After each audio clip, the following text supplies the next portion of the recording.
Hey, how's it going everybody? It's Jace again, and today we're talking about how Nike has been federally granted a trademark for their Jordan 1 silhouette. I'm going to be talking about what this means for the sneaker market and the culture, as well as what one company is doing to try to get this reversed and why. So if that sounds interesting to you, please stay tuned. And if you are new here, my name is Jace. I like to talk about sneakers, finance, investments, and design on this channel. So if any of that sounds good to you, please do consider destroying that like button and subscribing. It really does help me out and lets me know that you're enjoying the content. Now, without further ado, let's get this video going.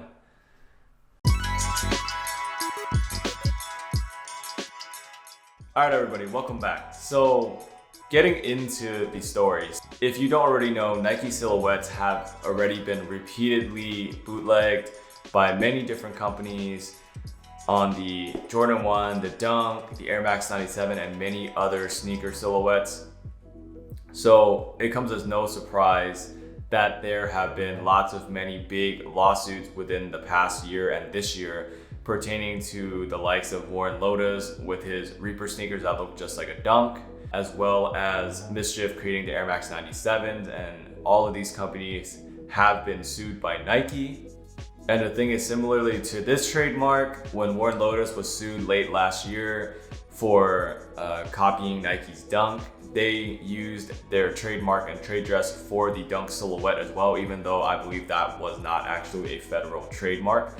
But regardless of that, they were able to win that lawsuit, and Warren Lotas had to cease creating those sneakers.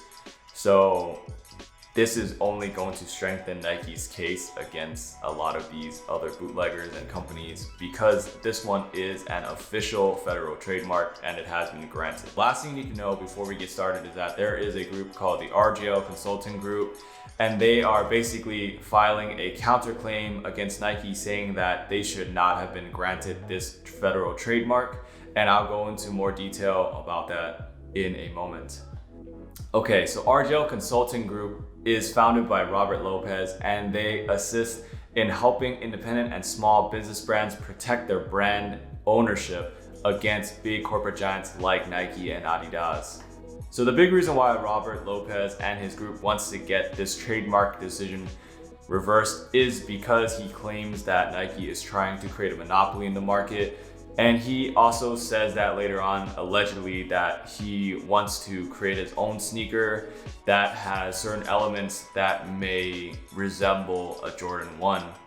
All right, now getting into the business and Nike side perspective, it's obviously gonna be in Nike's interest to protect their IP, which is gonna be their Jordan 1 and their Dunk Low.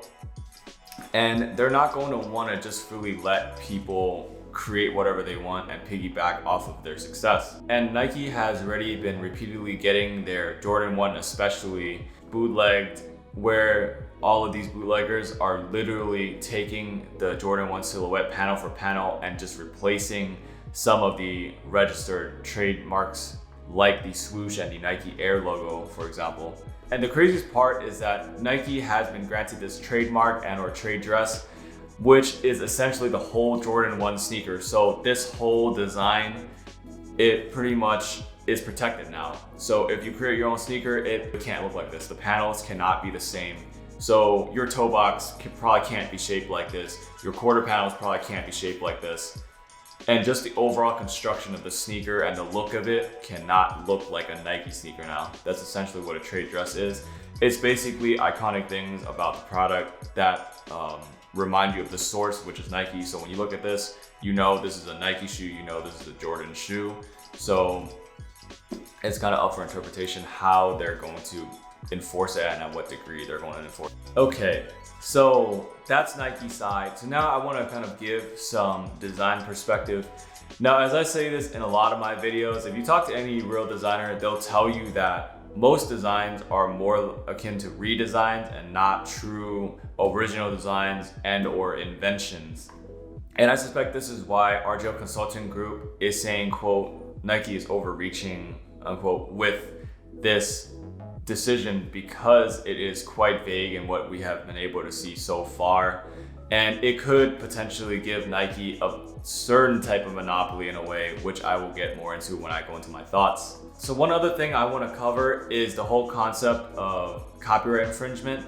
And a lot of people online seem to think that there's some magic number that you can hit, like let's say you change 20% of the shoe and all of a sudden you're safe from a lawsuit. Well, that's really not how copyright works. And what a judge would typically look at is they'll look at what market you're in and what type of product you're offering, just to name a few of the criteria. So for example, if you're creating a Nike lookalike and it's a basketball shoe and it's athletic wear or sportswear or lifestyle, you're most likely going to lose that case because not only are you offering a similar product, you're offering it in a similar space as Nike itself. So most likely that's not going to fly with the judge. And the thing that I'm really curious about is to the extent in which Nike can enforce this. Like, is it very vague? Is it very specific? We don't really know at this point because we can't see the rest of the trademark paperwork. So the thing I'm most curious about is how vague or specific the trademark for Nike is and how they're going to be able to enforce it. So what I mean by that is it the relationship between the proportions of the different panels? Is it the specific shape of the panel itself? Is it just the way the panels are laid, or is it the overall shape of the shoe? I'm really curious to know. All right, so now getting into my thoughts. I see two different sides. So the first side is obviously going to be Nike side. They do own all of the intellectual property that is associated with the Jordan 1, the Dunk, the Air Force, and many of their other silhouettes. So from the way I see it, they're gonna do what they're gonna need to do to protect their brand and their property. And whether you agree or not, they are the ones that paid their designers to come up with these sneakers, and they spent the effort and the time and the iteration and the effort to really come up with these. So of course they're not going to take it lightly if people are creating fakes or bootlegging and making money off of their essentially R&D, which probably cost Nike a lot of money. On the other hand, I do believe that it does kill creativity somewhat, because the Jordan 1 and the Dunk and many of Nike's other silhouettes are iconic in nature, and a lot of people that are about the sneaker culture love these designs, love to customize, love to make their own iterations and concepts of these sneakers. Case in point, one of the bootlegs I own is the Fugazi Slugs. It is a Dunk bootleg, but honestly, the design and the quality is really good on some of these bootlegs. Just as a designer, if you look at, for example, like a Travis Scott Jordan 1 High, he didn't design the Jordan 1. He's just doing a collab on it, and all he probably did was change the swoosh. So if you look at apples and apples of what people really did, one is just legally authorized and the other isn't. But if you look at just the concept of the design of the sneaker, there isn't much difference between a bootleg and, let's say, what Travis Scott did.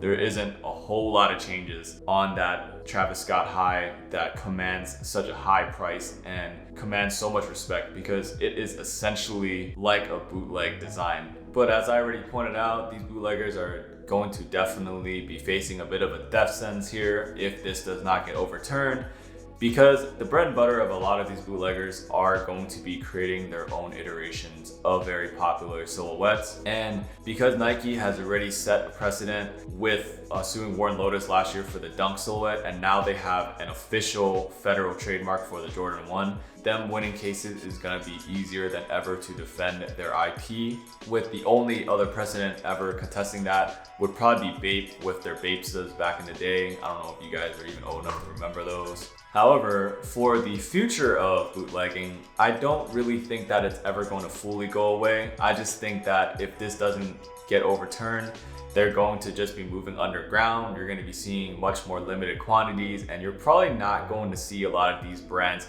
publicly announcing that they're going to be selling these sneakers. It's probably going to be on a much more stealthy forum or manner in which they announce these drops, or if they ever even announce it at all.